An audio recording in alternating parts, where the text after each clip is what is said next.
you'd mentioned that you had some plans for Lost Lands. I don't know if you want to talk about that, but I'm curious Sure. to see like where you are looking to take your TinyKat project in the next like year going forward. Like, what are you trying to do? What are your goals, and how are you looking to evolve your branding and artist identity? I come from a place, I don't like to say the word privilege because I've worked to get to where I am for so long and like fought and chewed and climbed. Yeah. But because I have a full-time job in music, scoring, there is some financial stability that comes with it. My full-time, my day job is music, which is a blessing and a curse because it's really hard to come off that job writing music 8 hours a day and then go to write TinyKat. Sometimes it's just not possible. Writing hobby, Yeah, my writing hobby, music. it's like I just live here in my studio. Like I'm like a little gremlin, but I'm able to do some stuff and be a little more creative than I think other artists that are as small as me. And so I'm trying to move as I come out with more music. And now that I feel like I'm starting to really own into my sound and the stuff that's coming out now, I want to move more into a live show setup, similar to like what a Death Pack does, or what Death Pack does, or Apache. Is that what we decided how it's pronounced? Yeah, I think it's like the helicopter, because you used to have the helicopter branding. Apache is a helicopter. That's my best I didn't guess. know that. So like I think it's cool to pop in and just do DJ sets, and it's gonna be that for me for a minute until I figure this out. But I sing on all my tracks. I've already started singing live in my sets. I just did it in Salt Lake and it went really well, and people really responded well to it. And I come from a cinematic scoring background, so I want to have visuals that are representative of that. I'm moving into this pocket of, I see TinyKat as the caricature version of me. And I don't mean in a silly way. I mean in like TinyKat is who I wanted to be as a 13-year-old. Oh my God, I completely understand that. Like it is the most authentic version of myself. And I also have crippling anxiety. So by becoming TinyKat on stage, I'm able to get through it and get past it. It's like I become this other person who I've always wanted to be. So I'm leaning into that. And for Lost Lands, if it all works out, like I consider TinyKat to be like an NPC, like the crazy cool character that you encounter in the game and that journey that character kind of takes you on. And I'm gonna be debuting like a cool, I'm not a mask, but a cool costume piece that I'm really excited about that I'm working with on this company called Replicant Labs. And they work very specifically, they do other stuff, but they are very zoned into the cyberpunk, or what I like to call more cyber goth air like world of things. And I'm very into that aesthetic.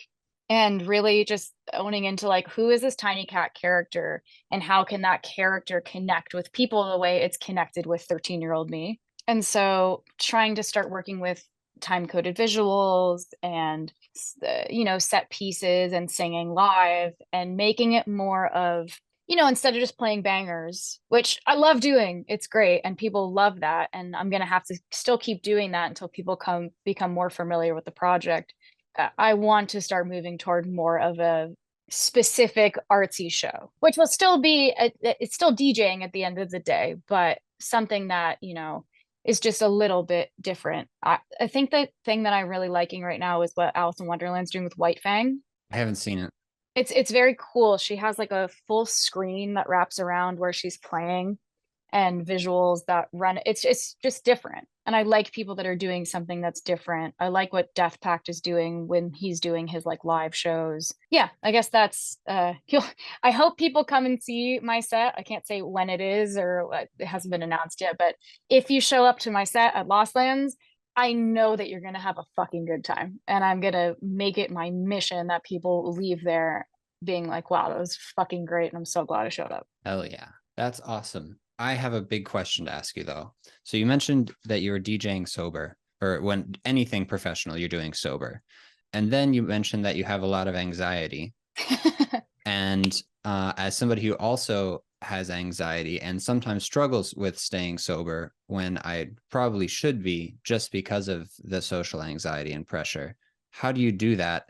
And then also the like the alter ego, sinking into an alter ego and kind of like removing your own removing yourself from a situation a little bit and like letting an idealized version of yourself, like this is something that I've read about. There's this book called The Alter Ego Effect, and touches on like famous examples like football players and CEOs and people like Beyonce with Sasha Fierce. I was gonna say it's really based on Beyonce and Sasha Fierce. I had mentally been doing that for years on stage as a kid. And until she came out and talked about Sasha Fierce, I was like, oh my God, I've been doing this for years. I didn't know this was something that other people did. So you just sort of did it Unconsciously. yeah. Yeah, Okay. I struggle. Like I have some, which I'm sure a lot of people do. I'm not going to go into too much detail, but a lot of artists and creative people have mental things that they struggle with. Mm-hmm. But one of the side effects to what I struggle with is dissociation. um, which is a blessing and a curse because I think that natural dissociation allowed me to fall into this alter ego type situation. And now I can control it and use it to my advantage. But yeah, I mean, I don't have an addictive personality, which I'm very lucky for. And I know that can be genetic. Nobody in my family drinks, particularly. I wasn't raised around alcohol. I do partake in psychedelics outside of professional events. I like going into nature and, messing with mushrooms but in very small amounts and spread out. Mm-hmm. I don't like substances that I think slow me down or close off my brain, which I feel like alcohol does. Yep. I don't like, and like, this is gonna make me sound like such an ass, but like, I don't like being around people when they're drunk. It makes me uncomfortable. I feel like people can be really nasty or out of control, and it makes me uncomfortable. So for that reason, not that I don't like, I'll have a cocktail every once in a while at dinner and like, or I've taken like a shot before I go on stage, like that kind of a thing. But for the most part, I'm not doing stuff. I remember having I had it 2 years ago, a bad experience. And it wasn't the night that I was performing, it was the night before. Someone had given me what was supposed to be a microdose of mushrooms, Mm. and it wasn't. And I ran into somebody who I've now since worked with, and it was amazing and it was great. I'm not going to say who it was, but I ran into somebody who I greatly admired and is a relatively big producer and has become an even bigger producer now. And I was having like a panic attack because I didn't know that I was going to start tripping. And I Yeah. ran into this person and she was so excited to meet me. And I was like gone. Yeah. And I was like, I never want that to happen again.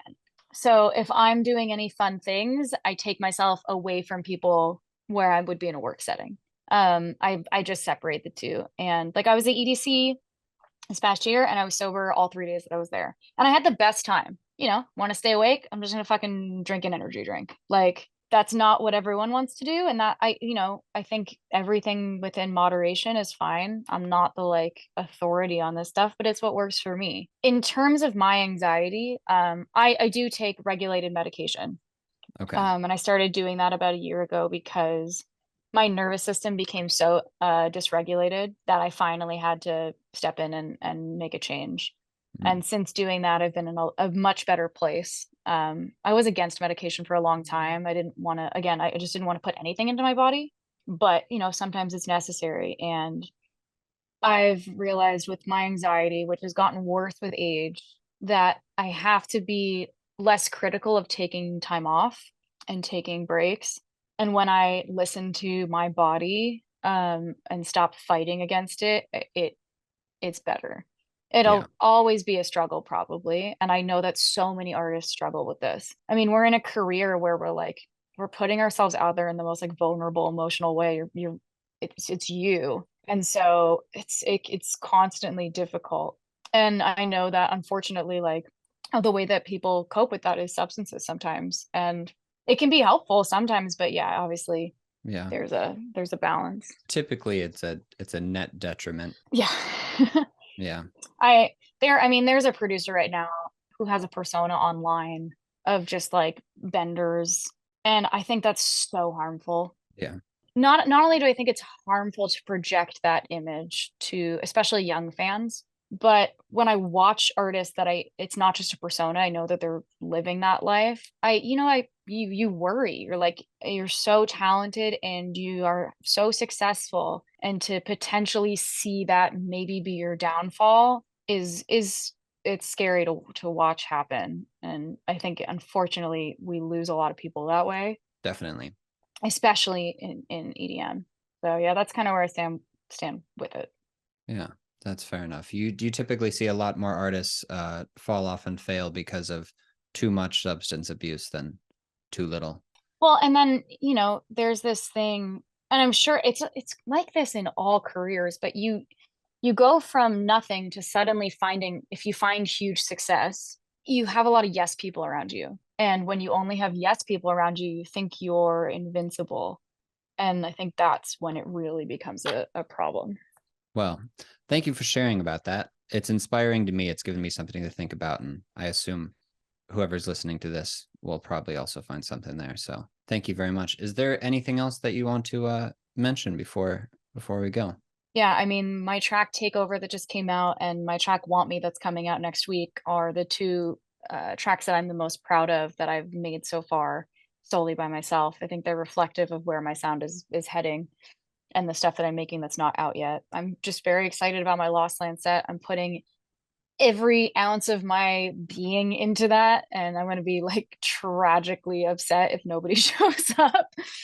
But I'm giving it my all, and I want it to be like a calling card for like, see what I can do with a little. Like, if you put me on more lineups, I'll be able to like keep growing it. So I'm just working toward that, and then writing my EP this summer, which I'm already really I love the single and how that's coming out. So I'm excited. Fuck yeah, there you go. If you're going to Lost Lands, go to TinyKVT set. Watch it happen. All right. Awesome. Thank you so much. Thank you for having me.